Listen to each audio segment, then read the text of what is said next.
I decided to give the luxury car that you bought to my parents. What are you talking about? Mom and Dad are really happy. Wait a minute. Did you buy it with the intention of giving it to your mom and dad? Yes, that's right. No matter what you say, it's already bought. If you disobey me, I'll divorce you. What? Divorce? At that moment, something inside me that had been holding me back collapsed. If you disobey? Divorce? Who is saying that? Fine, I'm happy to do it. My name is Kathy. I'm a 37-year-old office worker. I live with my husband, Roger, and our daughter, Sarah, who just turned 7. Roger and I both work, so we don't have any trouble making a living. My daughter is growing up well. I'm happy in my own way, but it's not that I don't have complaints to Roger. Roger is the type of person who cares more about his parents than his own family. Of course, it's good that he cares about his family, but there were many things when he would prioritize his own parents and his own daughter. That's not a pleasant thing for me. Even when my daughter was being born, I called Roger at work and told him I was having labor pains. I asked him to come to the hospital because I was about to give birth. I'm sorry, I just got a call that my mom burned her finger, so I'm going to go by my parents' house, he said. I thought, how could he possibly be more worried about his mother's burn than his wife's delivery? And my mother-in-law's burns were caused by touching a pan that was on fire with her bare hands. She just got a small burn, and when she cooled it down under rolling water, it was fine. I couldn't believe my mother-in-law for calling her son for such a thing. And I also couldn't believe Roger rushed to her place in a panic for such a thing. Roger is hardworking and basically kind to me, but how he is to his parents really bothers me. Also, something like this happened. The day of my daughter's first birthday coincided with my in-laws' trip. The in-laws had asked him to drive the car, so Roger's first priority was to drive them. And he didn't even celebrate our daughter's birthday together coming back home. But he stayed at a hotel with his parents because they could get an extra room at the inn. It was unbelievable that he would prioritize a trip with his parents over his own daughter's first birthday. I felt distrust towards Roger. After that, this kind of thing happened often, but I couldn't easily divorce him. I still loved Roger, and I didn't think it was right to deprive my daughter of her father so easily. And it's not that he doesn't care about his daughter. He was not indifferent to his daughter. So I had faith that he would eventually prioritize our daughter. But from the time she was born until this year, he has never celebrated our daughter's birthday with me. She is now 7 years old. He seems to think that her birthday should be celebrated with just the two of us. I tried not to make her feel lonely. I thought about inviting my in-laws to celebrate her birthday with me once, but my in-laws refused, saying it would be too much of a hassle to come over. It's true that it takes about 2 hours by car to come to our place from my parents-in-law's house, but Roger always goes to see his parents without thinking of the distance as a hassle. But to say that it's hassle to come here, I think it's too selfish. And my mother-in-law is so selfish that he says he wanted me to have a boy in the first place. And she doesn't love our daughter at all. I told you that I want a boy, so why did you disobey me? I couldn't believe my ears when she said these words. I don't think you can choose the sex of your child, and I don't think it's that important to have a boy in the first place. It's not that Roger's family is a famous family. It's just that my mother-in-law is old-fashioned and insists on having a boy. The only reason Roger doesn't celebrate our daughter's birthday with us is partly because he's trying to please his mother. Roger is more concerned about his parents than anything else. He can't seem to disobey anything his mother says. When Roger took me to her New Year's family gathering at my parents-in-law's house, she said a lot of things to me. My mother-in-law seems to enjoy bullying me, not only about not having a boy, but she also picked on me about other things. Kathy, why can't you do things more quickly? Look, there's someone with an empty cup. Why don't you pour a drink? My mother-in-law used me like I was working in a brothel. She made fun of me in front of the relatives. My son is really great, but his wife is a disaster. Her job is just a simple office work. Entering data. I wonder how she can keep doing that and not get tired of it. I've told her many times that my job is not data entering but engineering. But my mother-in-law doesn't understand me at all. Besides, data entry is a great job too. I don't understand why she denies it. I'm sure she can see our daughter, but she ignores her. She gives New Year's gifts to other relatives' children, but not to our daughter. And I'm angry at Roger, who doesn't stop her at all. His daughter is being mistreated, and his wife is being mistreated like a fool. I don't know why he's laughing at what his mother says. He even says, "My wife is not good without me." He's trying to act cool in front of the relatives. I didn't want to deprive our daughter of her father, so I tried to be patient, but I gradually lost my love for Roger. Then one day, Roger asked me for a favor. "Actually, there's something I want to buy." "What is it?" "A car." "What? A car?" I was surprised. Roger was never interested in cars or anything like that. Why all of a sudden? "I just thought I could get a new one for a change. I drive to my parents' house all the time, so I thought I'd like to freshen it up. We live close to a supermarket, and I don't drive that much. I'm not interested in cars, so I thought I'd leave it to Roger." "Well, it's up to you. You're the main user of the car." Roger looked happy, and then continued with a slightly apologetic look on his face. "Oh, here's the thing. I'll choose the car, and I'll allow you to pay for it." Roger wants a car for himself, but he can't afford to buy one himself. He wants me to pay for it. In fact, my salary supports the family's finances, and I don't expect Roger's salary to do so.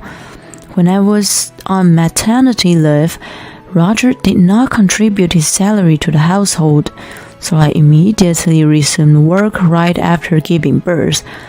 But I'm an engineer, so I talked to the company about allowing me to work remotely from home. I work while raising our daughter when she was little. I thought it was selfish of Roger, who spent his salary mainly on himself, to make me pay for a new car. But when he's in good mood, he often takes care of our daughter, so I decided to allow him to do so. "Okay." "You sure? Thank you." Roger was so happy that he started looking at catalogs and researching on the internet. I'm the one who pays for it, so I warned him though. "Since there will only be 3 of us, it doesn't have to be a big car." "Yeah, I know." Roger was just humming along my words. I didn't know if he was listening or not. and he went to the car store every now and then talked to the dealer. About 2 weeks later, Roger said he was going to buy the car. He took me to the store. Roger was so excited. I sat down and waited for him to tell me what to do. And here comes the dealer. Here's his car and the contract. I was surprised to see the car that the dealer had prepared for us. It was a large luxury minivan. Oh my God!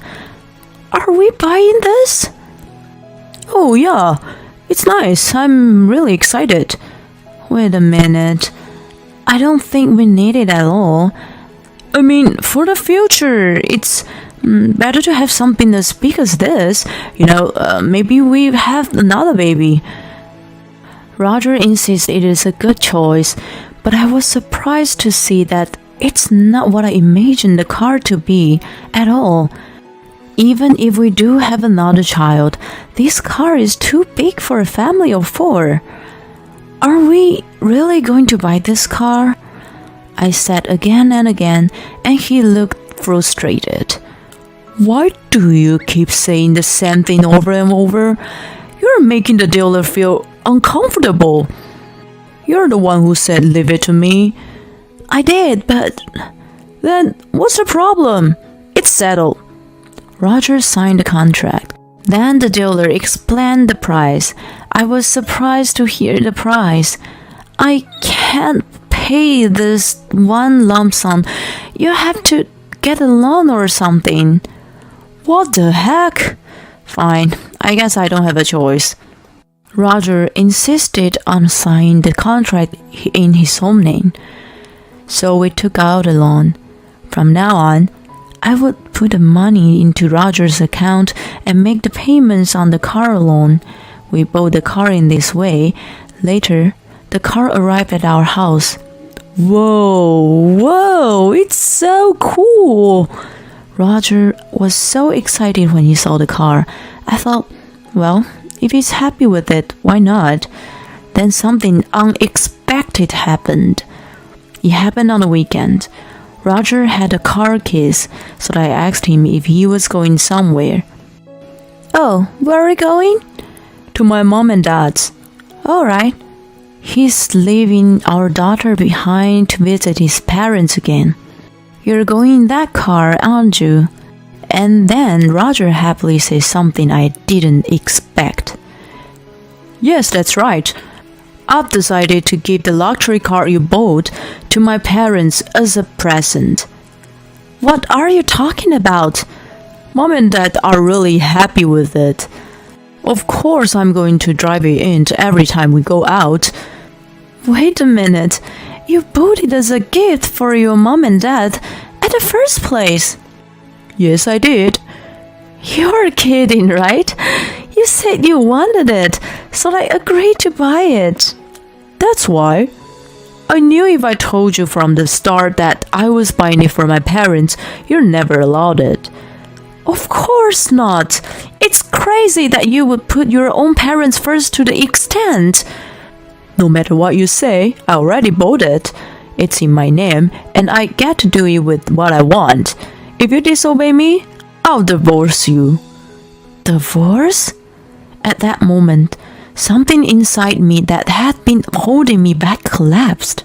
I had my complaints toward Roger, but my rational mind was telling me not to get divorced because of our daughter. And even though Roger puts his own parents first, I thought he also cared about his own family, me and our daughter. But he could easily cut us out of his life for his parents. How is that possible? Divorce? If I disobey? Who the hell does he think he is? I'll show him that he's the one in trouble. Fine. Let's have the divorce. What? I don't want you around anymore. Go back to your mother and father, Mama's boy. I tried to provoke him. And just as I had planned, Roger's face turned red and he became angry. What? You're making fun of me, aren't you? Fine, then let's get a divorce right now. I'll go get the divorce papers. Roger sniffed and went to the city office. While he was there, I started packing my stuff. I called my parents, explained the situation, and asked them to pick me up. I told my daughter to pack her things too. Meanwhile, Roger came back. I've got it. Sign it quickly. Roger had filled out the form at the city office, and it was signed in a very dark handwriting that looked like it was written out of an anger. I signed my part without hesitation. Well, I'll file it. So why don't you just go? I'm going even if you don't tell me to. You are really such a terrible wife, you know that? Roger led with his footsteps making loud noises. Why did I stay married to such a person for so long? If I had to do this, I should have left him sooner. But it's no use regretting it. I'm grateful that I was able to leave him, and from now on, I will do my best as a single mother. A few minutes after Roger left, my parents arrived. We cooperated and finished packing our belongings. We loaded them into my parents' car and went home. In the meantime, I filed the divorce papers and my divorce from Roger was finalized. It was just a piece of paper. But when I filed the papers and realized that we were no longer officially married, I suddenly felt much lighter. Then I decided to look for a place for our daughter and I to live together. About a week after Roger and I divorced, I was at my parents' house when I saw the luxury car that Roger had purchased. I walked into my parents' house with our daughter. I saw my ex-husband and my ex-in-laws in the living room. My mother noticed me and took our daughter to the other room. I went to the living room. Roger was talking to me in a panic. Oh, Kathy, what's the insurance on that car? Roger started asking me very agitatedly. What's the matter with you? Why are you barging in our house like this? I said coldly, and my ex-parents raised their voices. We don't want to come here either. We came here because of circumstances beyond our control, didn't we? Why should I be yelled at? My father was quietly angry at my ex-in-laws for raising their voices. If that's the case, could you please leave? You're strangers to us now. We can call the police and have them kick you out. Then my ex-parents-in-law were frightened and became silent. Hey, Kathy, tell me, what's going on with the insurance payments? I couldn't help but sigh. Did you forget what you said when you signed the contract? You insisted that the papers be in your name. So you bought the car in your name and took out the loan in your name. You have to pay for the insurance yourself. My words made all of my ex-parents-in-law pale. Roger had made a choice to take a loss for the sake of his own pride. Well, I didn't want that car in the first place, so it's normal that he buys it in his own name. It's his fault that it turned out to be he to do the payments. Oh no. Apparently, Roger and his parents were so excited about their luxury car that they drove the car too fast and they drove it into a guardrail. And the front part of the car was broken. Come to think of it, when I came home, it was parked so that I couldn't see the front side of the car. I didn't look at it properly, so they came to me, who was in charge of the payments, to ask about insurance. The car is owned by the loan company, so it would have to be fixed soon. And since they don't have insurance, they are responsible for the entire cost, and they would have to pay for the guardrail too. I wonder how much it would cost to repair a luxury car. I'm sure it's going to be expensive. In the end, the ex-husband and his parents returned the car and were charged a large amount of money for the repairs. After that, I received a lot of emails from Roger asking me to get back together with him. One of the messages said that they couldn't afford to pay their rent and utility bills. He moved back to his parents because of that. However, it seems that Roger's parents were really hard on my ex who was driving the car. Now he doesn't want to stay at home because of their attitude. But he can't live alone because he has a lot of debt. Roger is still insisting that he wants to see our daughter after all this time. I think that's too selfish, and I'm not going to allow it. I keep ignoring his emails. Of course, I didn't tell him about the new house that I and our daughter live in. The only thing I was worried about was whether our daughter would miss him. However, to my surprise, she doesn't seem to mind at all and seems to be enjoying her life. I will continue to work hard to protect our daughter's life. I don't think you should put your own parents before your own daughter. And while having your wife pay and giving the car as a gift to your parents, that's quite impossible. Well, he destroyed himself, so he really deserved it. I hope Kathy and her daughter have a happy life together. Thank you for watching to the end. Please subscribe to our channel if you like. See you in the next video.